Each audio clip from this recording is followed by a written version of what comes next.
Well, hello there, everybody. I uh, I had an experience I wanted to tell you about. We give you an update. We just recorded two new episodes of the podcast last night, so those will be up.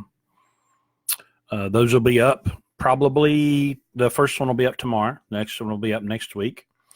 Um, a lot of good content on these two episodes that we just done. Um, but I think we ought to talk about cheap freight. I'm going to do this one solo because this is an experience that I had, and I just I find it amusing. Now, it's not amusing. It's a serious topic. It's something that um, is talked about a lot. Cheap freight. Don't haul cheap freight. So let me give you a little background of what's going on right now. I have a problem with my truck, and I can't drive it.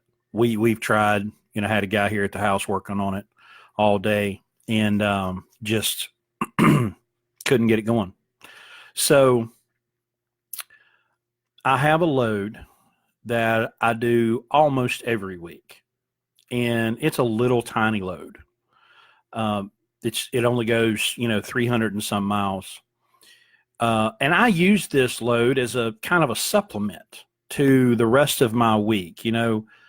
This load pays us just a little over $650. Okay. Well, I'm going to grab my calculator here real quick. If you did that $650 load 50 times a year, that's $32,500. Okay. Now, as the driver, I probably have altogether about 6 hours in this load from the time that I spend. It's a drop and hook at the shipper. It's a drop and hook at the receiver. Really, really, really easy. It's 15,000 pounds. Super easy to deal with. So I've got this load. I do it every week. So, almost every week. Sometimes it doesn't run. Sometimes it doesn't work out for me to do it. But, $600 load, if you do it almost every week, it's over $30,000, that you could add to your revenue over the year. Well, I'm broke down, so I can't haul it. So now I have this load, and it's my responsibility to take care of this load. So, I made contact with the agent, the carrier, let everybody know what's going on. I'm reaching out to people. I'm trying to help get this load covered because it's assigned to me. It's my responsibility. So I put a post in some Facebook groups to try to find someone. I've reached out to another agent. Hey, help me find someone that's local. Help me, give me a phone number. I texted a friend of mine that lives close by. I'm just trying to do whatever I can to get this load covered. Okay, so let's get into detail a little bit about this load. This load is a load of cabinets, high-end, high-dollar cabinets. So these cabinets have been ordered by someone for their home or for their office, and they've paid a lot of money for them. Okay, and they're expecting these cabinets to show up Monday morning at 8 o'clock because they've got a truck they need to go on, and they need to be delivered in someone's office or someone's home. So I put a post in a Facebook group, and I get a response, and the response is because I said where the load is and where it's got to go. It's like 300 miles, and I said, hey, we're getting paid $669. We'll pay you that money if you'll come and take care of this. And this guy says, and I quote, I live there, THEIR, you're getting ripped off. And I thought, what's this guy talking about? Who's getting ripped off? And so I asked, out of morbid curiosity, why am I getting ripped off? Well, there's loads that come out of there that pay $6,000. And I said, okay, why does that matter? Let me just get this exactly. So I said, I'm at home. I do this load every week. I need someone to help me take care of my valued customer. The load isn't from Charleston. It's, I told him where it's from. It's a direct customer load. I do it every week to supplement my other freight. He says, you need a better idea. You need better loads or a better idea of what a good load is.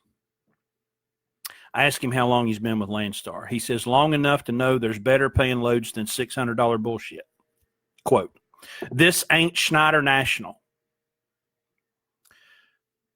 Okay, so we've assessed that this load would essentially be $2 a mile to the truck. It's 300 miles, a little over $600, $2 a mile, 5 hours.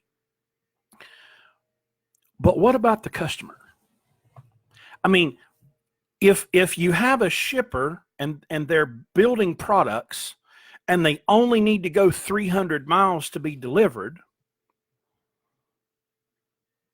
what's cheap freight? You need $6,000 to go 300 miles? How much money do you need to go 300 miles?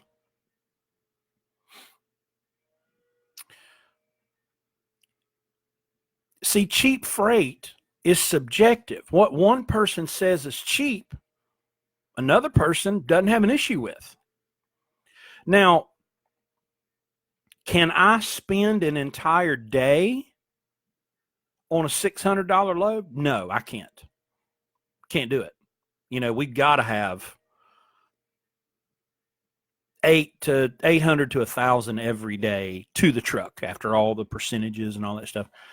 We've got to have more money than this. But see, this load, for me, this load does not make my whole week. This load adds to my week. I have another customer load that pays a whole lot more. There's a whole lot more involved. 12, 13, 15, 17 stops, 2,500 miles. And yeah, it pays great.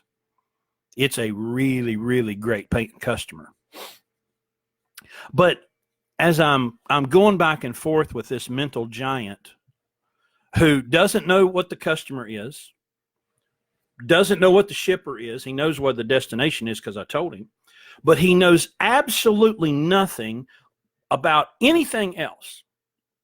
But he's going to virtue signal and he's going to jump in on his self-righteous high horse.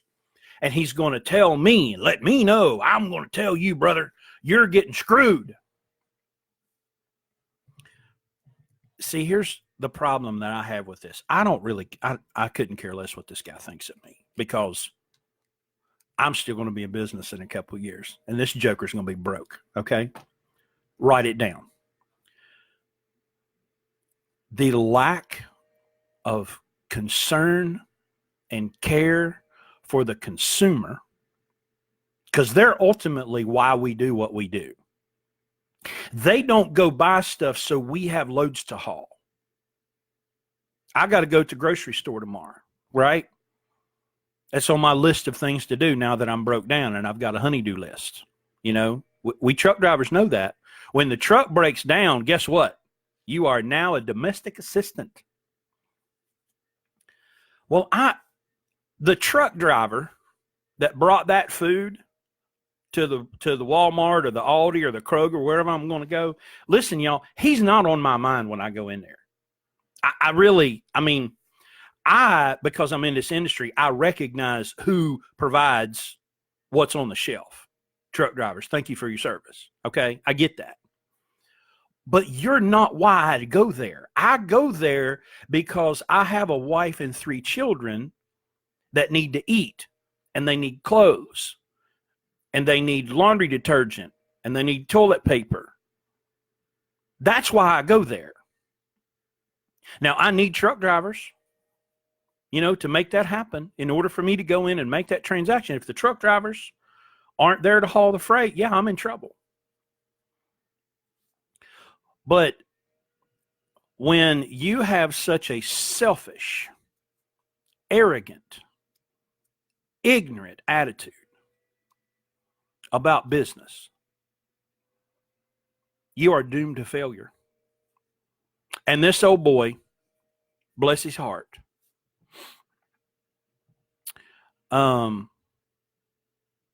it may not happen this year. It may not happen this month. It may, but with his attitude, eventually he'll fail or he'll quit.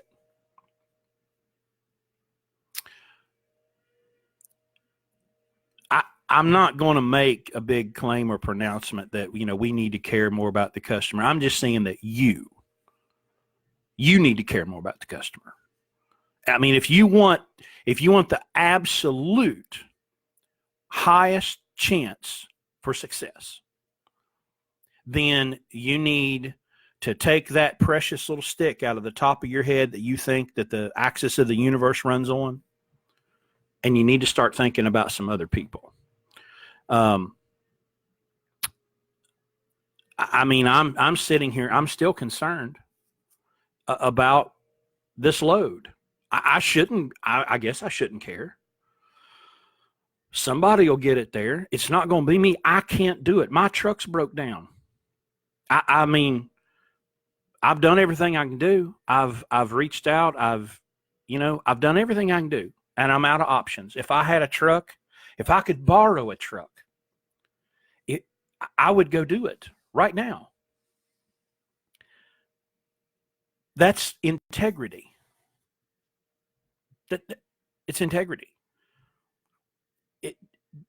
It doesn't matter that it only pays $600. If it paid $6,000, it just doesn't matter. I still committed to deliver this load.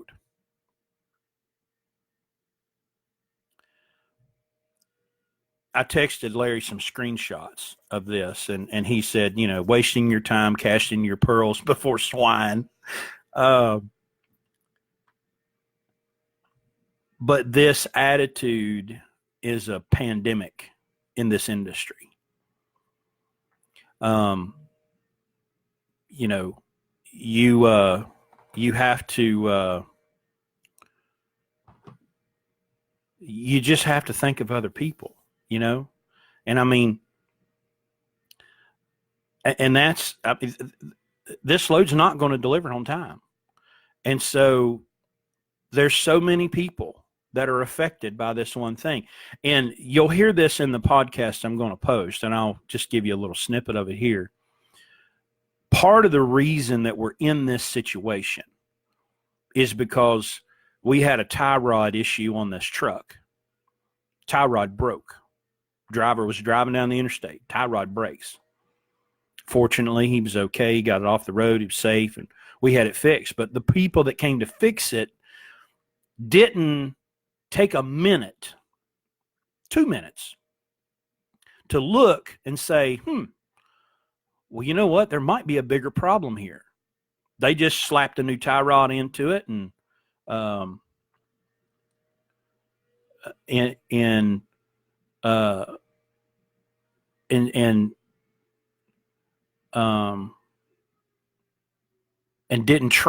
didn't put that extra bit of effort into it.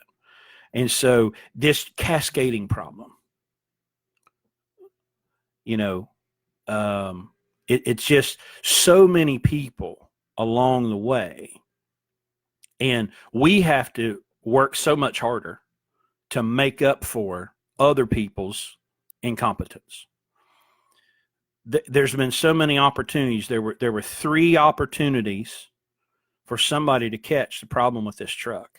And now it's just gotten to the point where it's so bad we can't do anything with it. So I just wanted to take a few minutes here and just say this out loud. Somebody needs to hear this. Now, like this guy, that message will never get through to him, And now, I don't know, maybe someday he'll go broke hard enough that he'll look back and say, I should have a better attitude. But listen, I'm thankful for people that give me opportunities to work. And it really doesn't matter I mean, yeah, there's a minimum that I can't. There's obviously a minimum amount of money that makes a load not worth the time I have to put into it. I guess that's cheap freight. It's just too cheap. It's too much effort for too little money. Yeah, that's reasonable. But you know, it's still kind of funny, So I just wanted to take that opportunity and start that conversation. So y'all let me know what you think about it. Send us a message, Chris at blueribbonlogistics.com. Let me know what you think.